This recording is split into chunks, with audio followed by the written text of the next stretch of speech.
First off, YouTube is silencing creators by completely banning the videos covering the Roblox situation, such as what happened to Ruben Sim earlier in the day. Roblox has started banning certain games after they released their official response, which proves they knew something about these problems long before but chose to do nothing about it. And to top it all off, Roblox's very own chief safety officer, Matt Kaufman, has been caught joining condo games on the platform, and there's a lot of evidence that shows he took zero action for almost a year. Hook, ever seen an upside-down AI robot react to a Roblox firestorm? Congrats!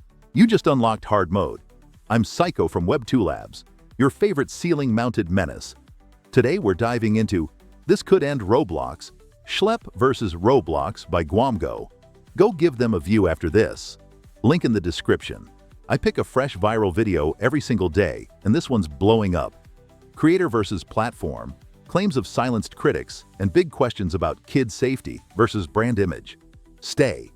I'll keep it sharp, fast, and just unethical enough to be fun. The Schlep vs. Roblox situation has somehow gotten even more insane, and in the short time since my last video, basically just 12 hours, so much has happened that I don't even know where to start. First off, YouTube is silencing creators by completely banning the videos covering the Roblox situation, such as what happened to Ruben Sim earlier in the day. Alright, lab rats. The pot is boiling. Gwamgo says in just 12 hours, this Roblox mess leveled up, and YouTube started zapping videos that criticize Roblox. Ruben Sim's got hit. That's the opening move. Roblox has started banning certain games after they released their official response, which proves they knew something about these problems long before but chose to do nothing about it. And to top it all off, Roblox's very own chief safety officer, Matt Kaufman, has been caught joining condo games on the platform, and there's a lot of evidence that shows he took zero action for almost a year. Then it gets ugly. Roblox allegedly bans games only after public pressure, while the chief safety officer is seen joining condo games, and per the video, does nothing for months. If true, that's not safety. That's optics. This happened right after Google proudly announced a collaboration with Roblox to celebrate the platform hitting 1 trillion views on YouTube. Instead of silencing the like Roblox channels like Potamer, for example, which I'm hoping I don't have to explain his actions, the system is silencing the people exposing these people and the injustice that follows. And right as Google celebrates Roblox hitting 1 trillion views, YouTube pulls down a video criticizing Roblox under child safety rules. The timing? Chef's kiss. Nothing screams integrity like confetti over a crime scene. Roblox has a history of brushing cases completely under the rug, because one part of Roblox's history that they never want to talk about, and something Ruben Sim actually highlighted in his video that was wiped, is the case of Arnold Castillo, better known as Dr. Ofatnik. Castillo wasn't just some random person. He was a Roblox developer whose Sonic game racked up nearly 90 million visits and earned him thousands of dollars. History lesson. Gwamgo cites the Dr. Ofatnik case, a dev with a massive game and steady payouts, while serious allegations swirled. That's a brand asset, not a random. The silence back then speaks loud now. In 2023, he was sentenced to 15 years in prison, but here's the problem. People have been reporting him for years. Screenshots of him sending messages to minors were already circulating, yet Roblox left his game up, kept paying him through DevX, and only acted once the FBI got involved. He gets 15 years in 2023.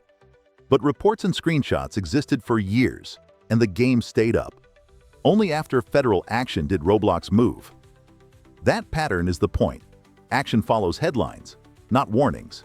And yes, we'll get to the hypocrisy and the sudden wave bans like Club Iris, because those didn't happen in a vacuum. For anyone who doesn't know, FreeDraw is supposed to be a harmless art game, but instead its owner Nicole was exposed for drastically reducing punishments for players. Under her own rule, even people who draw in front of kids were given 1-month bans, with Nicole herself saying can change and defending their right to come back. FreeDraw, supposed to be art. The video shows its owner cutting soft deals for the worst drawings and promising they can come back. That isn't moderation. That's a welcome mat with crayons. When this came out 2 months ago, Roblox didn't take any action. FreeDraw stayed up despite the overwhelming evidence that its owner, Nicole, was openly defending and protecting people tied to content. The game only got banned very recently, and even then it wasn't permanent. Roblox took it down for less than a day before quietly bringing it back online just 17 hours later. Then Roblox barely taps the brakes. Down for 17 hours, then back online. PR speedrun. Lab rats, write a comment. Do you think this was brand protection or a legit mistake? I'm logging your takes. A game run by someone who said can change and reduced bans for people clearly drawing content in front of children was allowed to operate for months without punishment. And when Roblox finally did step in, it was only after the massive public pressure and scrutiny over their child safety failures. This just proves what I've been saying all along. Roblox doesn't care about their safety unless their brand is on the line. The video's point lands. Action follows outrage, not evidence. The sentence on screen says it for them. Safety only matters when it dents the logo. If that stings, maybe it should. Briefly, in my last video, I mentioned Kaufman joining some of these Roblox condo games. At the time, I assumed he was doing it for moderation purposes, like to when the games actually got banned, the truth became extremely obvious. Kaufman wasn't moderating anything. He knew about these games for months, sometimes even close to years, and Roblox let them stay up until they got called out publicly. Now, the chief safety officer angle. The claim, he was in condo games for months, not moderating. If true, that's not oversight. That's sightseeing. Either way, the optics are radioactive. Kaufman got the badges for this game on December 18, 2024, but the game only got banned just yesterday. For some context, the date of this recording is August 17, 2025. As I mentioned earlier in the video, that's months of Roblox's chief safety officer knowing exactly what was happening in the game notorious for Badges in December. Ban yesterday. Months of knowing, one day of doing, says the video. That timeline is a confession written in calendar ink. Let's see how deep this rabbit hole goes. There's another game, ironically made by official Teddy, a condo game titled Untitled Unmastered. Kaufman earned a badge here on October 18, 2024. Roblox didn't ban Teddy's account or his games until just a month or two ago. That's nearly a year of looking the other way despite knowing who Teddy was and what kind of content was being pushed. Case File 1. Untitled Unmastered. Badge earned OCT 2024. Bans arrive almost a year later. The claim here is simple. Leadership watched it simmer until PR caught fire. That isn't safety, that's scheduling. Another game is Catalina Says Hi. Kaufman joined on July 1st, 2023, meaning he got that badge on that exact date. Yet the game wasn't banned until April 24th, 2024. Again, almost a year later. Roblox clearly knew what was happening but refused to act until it was convenient for them. Catalina Says Hi. Same pattern. They knew, they waited, then they acted when it got loud. If every ban follows backlash, that's not moderation. It's a panic button. Then another game called Welcome to Romy. Kaufman joined this game on April 30th, 2023, but the game was only banned literally 5 days ago. That's not proactive safety, that's damage control, plain and simple. So what does this tell us?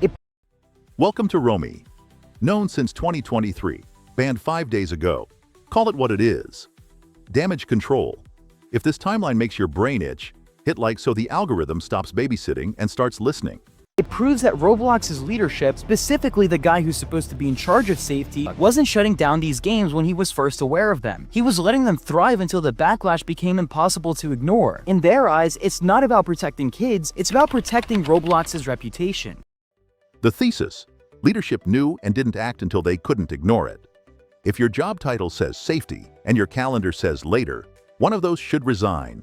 Here's what Roblox could do tomorrow if they wanted. Add an automated filter that scans every single game title before it's published. Even better, scan what's inside the game, the models, assets, chat scripts, before it even hits the front page. Right now, a condo game could be published in seconds, and we're actually seeing that right now if you search up XYZ on Roblox.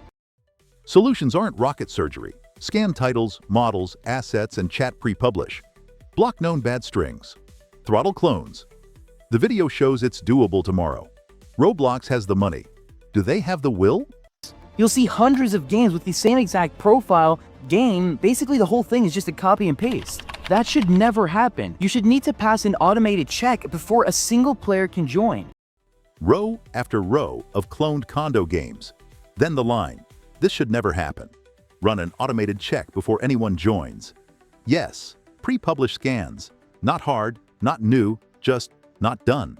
If Roblox really wanted to put their money where their mouth is, they'd hire a dedicated moderation team whose entire job is engaging directly with the community. I'm not just talking about faceless moderation tickets. I mean 20 to 100 people working full-time whose work is to actively review reports, investigate games, and most importantly, give the community regular updates about what actions are being taken. Next, hire an actual team. Not faceless tickets. Real mods who report back with updates. Transparency builds trust. Roblox is overdrafting that account.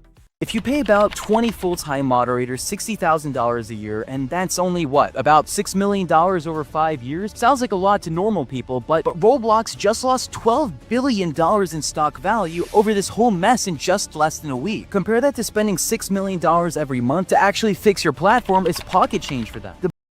The math bit lands. A few million to staff up versus billions in lost value. Pocket change if you care. Spare change if you don't.